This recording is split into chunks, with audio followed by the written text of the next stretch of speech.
ตำพริก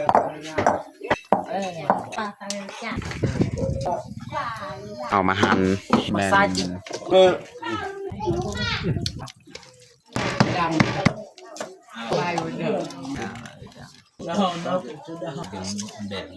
แห้งเล่มจุกกระโยกแห้งผัก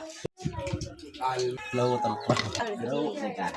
เตรียมรับประทานอาหาร อย่าลืมกดไลค์กดแชร์และกดติดตามเด้อพี่น้อง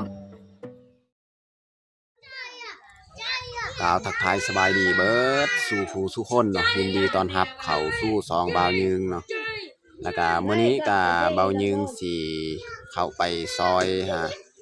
งานของเพิ่นเนาะเพราะว่าในหมู่บ้านเฮาเพิ่นมีงานพระเจ้าส่วนบ่าวยึงไปเฮ็ดซีนไก่กับซีนเป็ดเนาะได้ยินเขาเจ้าว่าสิเฮ็ดลาบเนาะก็เลยเฮาไปเฮ็ดซอยเนาะส่วนไก่ยังเข้าป่าหารต่างๆนี่แม่นเขาเจ้าเฮ็ดแล้วบ่าวยึงก็บ่ทันมาเฮ็ดซอยเนาะตั้งแต่บ่าวยึงสิไปเฮ็ดซอยไก่ตัวนึงแล้วก็เป็ดตัวนึงเนาะที่เฮาจะมาเฮ็ดกิน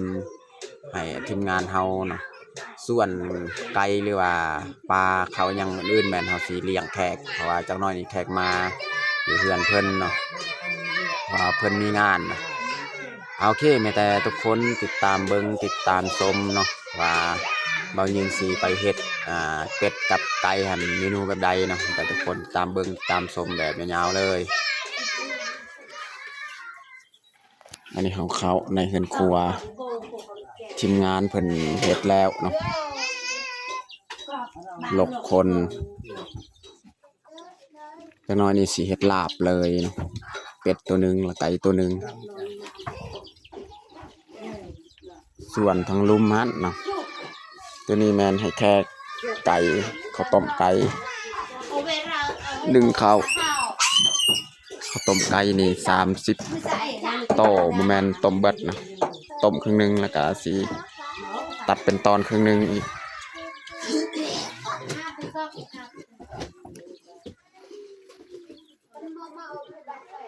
กระดูกสันลอยอันนี้เอาลอยปุดตาสองไอ้กิโต้ยังไงตำใจหนุนไงตัวเฮาแม่จัก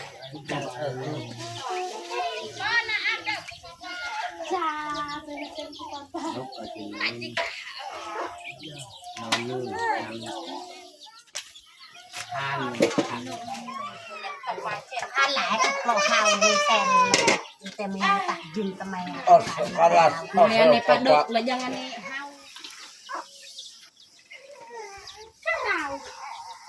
มาอกปัดจะเตงนกทะเลเรือก็อย่าง ไก่สุกและข้าวอ่อนนกกระจักจ้ะ ข้าวหอมๆนี่พี่น้องข้าวไฮ เป็นจำนกจักยืดเช่นจ่าเลยนกตาเจ้าไอ้ที่จะสวยข้าวอีก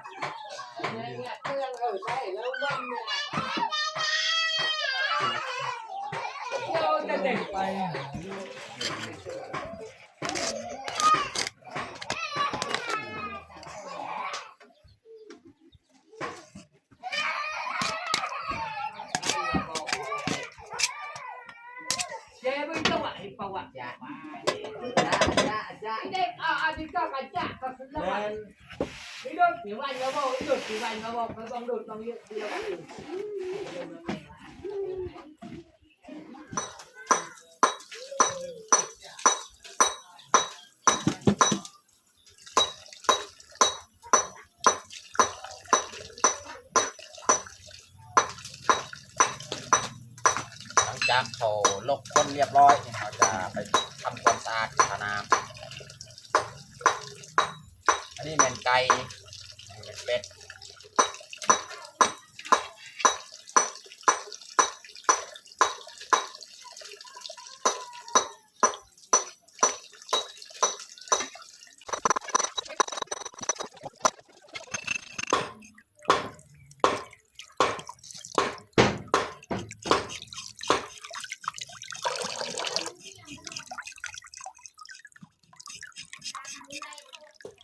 เ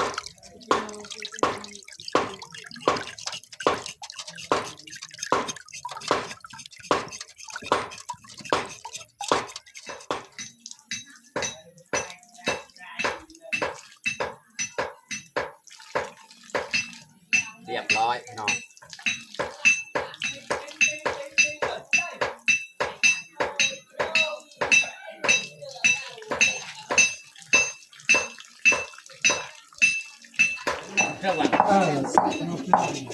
น้ำมันเรียบหรือน้ำแช่ ต้มปลาดุกพี่น้องเนาะ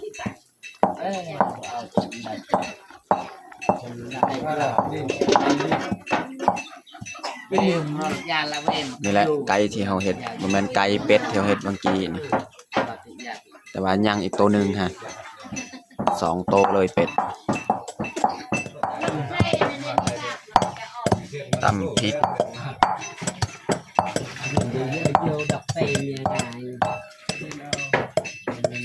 ตำข้าวคั่ว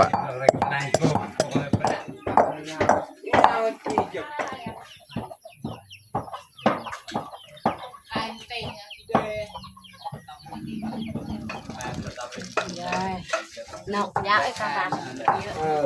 เจนปริมาณ เจนนะแล้วก็ปืนกันเด็กตัดหับ quá đời เอาไว้ใส่กระดงเลย เจ็ดผ้า là chú chết như nào ปลาดุกเจ็ด các bé dân mà nào เน็กก็ดูเยอะอะยังไปเปล่าเน็กต้องเจอกับตึกอะเดี๋ยวว่าอีฝั่งนี้ดูเนื้อเจนแล้วก็อันในปลาดุกที่กูนอนเนี่ยตะลุแต่ไหนอะ à mình là mùi đờn เนี่ยก็ตึกอะจะไม่บึงจะไม่ใช่เจ้ากะ ai giờจะhọc thì mà thằng chả mới lại thì dư á mình làm dư từ đầu tài ở đâu chẳng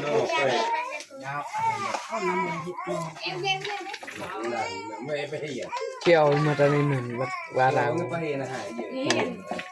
ตั้งงาม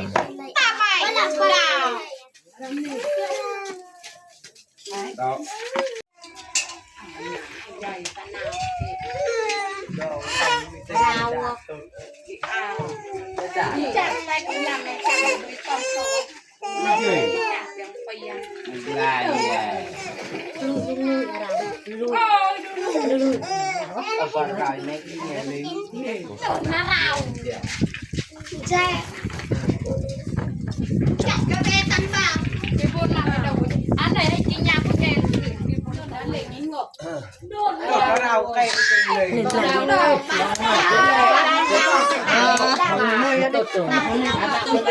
ปิ้งอันนี้มันไม่เบิดเลย นัง áo đó เน็กที่เราดูกราส qua đi นู่นเราใจนู่น bằng rể và lên mà sao đeo con trâu nó chỉ biết nô thôi bộ bộ tâm linh ấy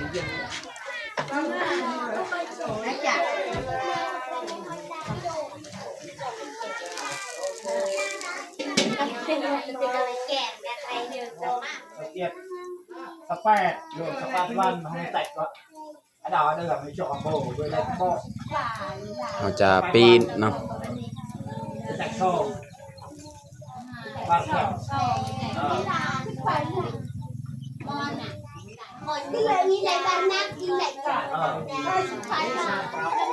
không tạch thô dung chị đẹp cả chị đẹp cả ai mua nhưng mà đâu con nó được ấy ao chả bọc được cả ta to ẩn là có làm tấm bạch ตอนนี้ก็เรียบร้อยเป็นกงหม้อที่ต้มเป็ดเนาะ blanc เอามาหั่นเห็ดลาบ เอามาหั่นมาซอย เตือกเป็นดอกแล้วไม่เอาจะเป็นดอก khác không hàng อันนี้แมน ซึ่งห้า พวกหัวตีนเอาปิ้งกิน hàng cái tôm sốt rồi là ปิ้งใส่ดีมาก ดีเรียกนี่สอดดีกว่าเราดูเน้นเล็กดาบอีกเล็กแล้วนกน้ำซอยละหักโกเวลลาวตัวเนาะหลังเลย นี่จะดัก ก็กัดเสกกัดเสกกันเยอะ cái bà tại mấy cái mỏ ลองพี่น้อง ถ้าเปิดที่จ่ายตรงนี้เปล่า โห หัวมันตีน ตาดาวนี่ตาตาดาว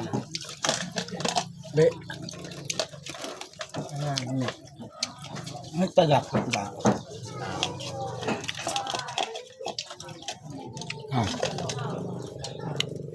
อาจจะตะหยัก แต่ดึงตำลายจ้ะ ได้งกรัสว่าจะโดนได้จะตะลอยเอาแล้วได้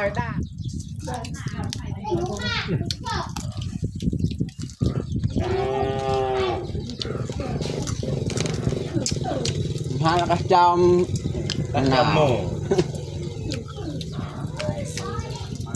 แต่ง่ายนะกี่โมงนู่น หลังกันnhư vớiจะtao sao bằng หลักเลยสาวๆไหมครับก็ดูก่อนเราตื่น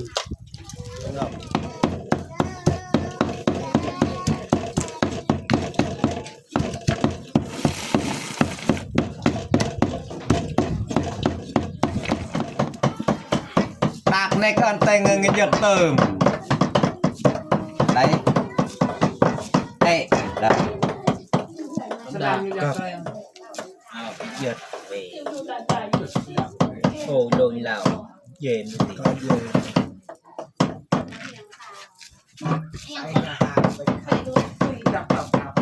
mong bà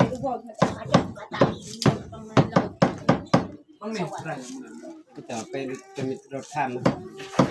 ไปตุ่ยเก๋โป่งานเก๋ เก๋ๆด้วย งานเก่งเลยไปเก็บใบดาบดำเป็นสีไปเก็บใบมามันก็ให้เป็นดาต้าเวลาจนเราก็จะเอาหลัก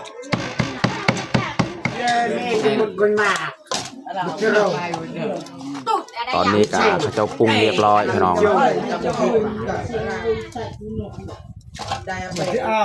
ไม่น้อมไม่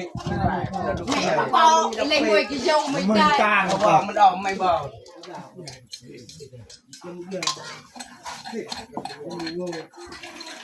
สิ่งการในลงเองที่เราหวังว่าไม่ได้ต้าคอร์จีดาราตัดสินนี่ติดหนังเก่งนี่ติดหนัง70อ๋อคือกับไปแพงเองนี่ติดลงเจงลงอะไรก็กับแพงอันนี้เราเล่นแนวทางเองเจเลยปักชาวพันธุ์ดังจะได้อะไรเนี่ยจะไม่เกี่ยวกับการเองดูนะสัวกระดูกมัน นึ่งโกงเองก็เราเรียนสายเป็นดินใหญ่ จบเบอร์อะไรจ้ะตบลูกแกงล ลองซิมรสชาติก่อนพี่น้อง เราได้ซึมรสชาติของมันบ้านละ เอ้ยเข็มป่ะ ตัดท้ายจะ คักพี่น้อง ตะบอยเวนตะบอยจีเวนเราจะหับลองซึมนี่เนี่ย37 หลังจากเขาผสมเรียบร้อยอันนี้เขาจะแบ่งใส่ใบตอง ก็อันไหนเยอะ แต่ละครอบครัวเลยใส่ เบรนจู นี่ลงอันไหนกัน ตรงเบรแล้วจูแม่เป้เยอะเอาไปทำโบฮะเดี๋ยวมา1 2 3 4 5 11 12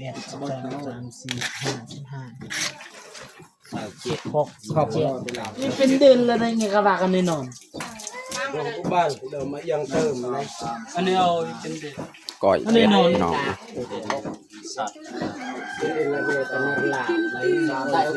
ก็ให้ไม่ได้ว่าอย่ามา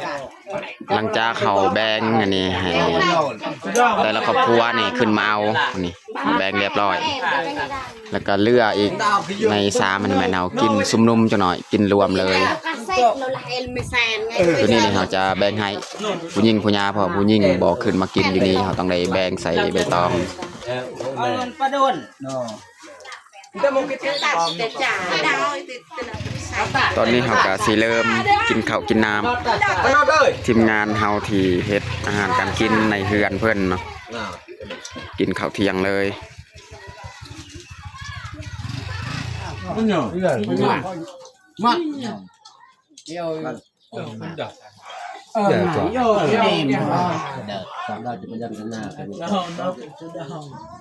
คนดลเขาวันละเฮียว bọc đạp cái này แห้งเล่มจุกก็อยู่แค่ขาดตุ่มเบล มาวิลก็ไม่ใส่ก็ให้ tốt khác นกกับไปเจงกินแต่ไม่เต้าอ่ะเจอ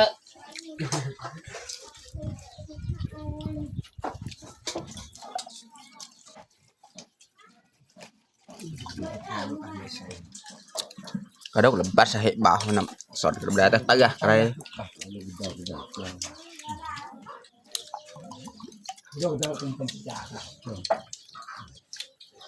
ngọc hạt mẹ nó cao hùng nặng bảo bạn chèn về pet để cả đọc làm bằng pet đấy dẹp cái này vào ăn rũ tem là pet là hơi pet chenแต่มัน đang học phê à ตันตักกับทะเลนี่ đằng đó ดังแบบเม็ดอันนั้นละบดเยาวลูกค้ายังแดงแดงแซมเป็นยังไงเนี่ยนี่มันดาวเป็นหยาไฟมาใหม่แล้วมือตื่น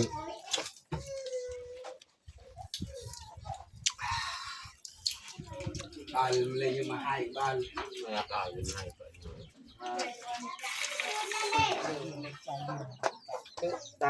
làm lâu nữa แป้งกับข้าวให้แขกเพราะว่าแขกก็มาเรียบร้อยอยู่ถึงเพื่อนใหญ่อันนี้แม่นอยู่เพื่อนครัวเขาแต่งพระข้าวไว้ ô chà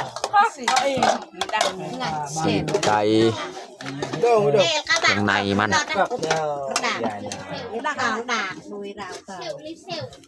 cái tiết anh này đặc ca vô lồn tinh đọc bộ của nó đốt và rau tờ này anh nàoไม่ต้องเติร์ดเข้าไปอ่ะ bị đả độc tà phụ đột đáp ao nhiều như độc tà phụ bị tận lại อันนี้แม่นสีนไก่ từng có khóa ơi đùi เบิ่งนี้แม่นเครื่องในมันเครื่องในไก่ cày cày หั่นแม่นปลา cứ lầu như nòn chém tinh cầm bị nhai cái dùng nòn từng đầu dài cày phải rau ไปโลตำปลา apa lagi hui kalau jeruk pun na rực cài แต่ dập bị dùng นาคือตรงหา เป้ตักกันดอนเรียบร้อยเขาแต่งงาน là ใส่เรา xỉu cũng như là bị ẩy cái rau Nhiều mới cái đặt em mà vào- bạn phải làm chặt มีสีนปลาดุกต้มปลาดุก bảo bình mới xài เครื่องในไก่แล้วก็อันนี้ xài mới bình các cũng bật tạ สด hay là trong bị chà dên chênh ไปเจิงเบกาบัสเรียบร้อย จัดปลาเขานี่ย่อขึ้นไปเสิร์ฟให้แขกเลย con cho vào 3 พา thật đắt là vai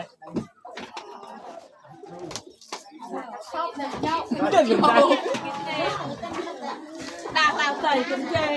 เย้นี่มันอยู่เทิงเฮือนใหญ่อีกนะขึ้นนะ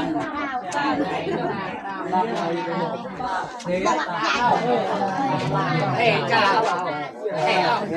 Ê, mày. Chơi làm gì? Đọc lại cái mắt đi. xếp xếp Tao. về vực sưng ao Giờ chắc nó bê hà. Bê hà là gì là một trà lời. ตอนนี้ก็แขกเพิ่นกำลังเตรียมรับประทานอาหารพี่น้อง nhau quá xe này nhau xài hay là cái pino lấy mất nhau té Về cái bản này. Nè.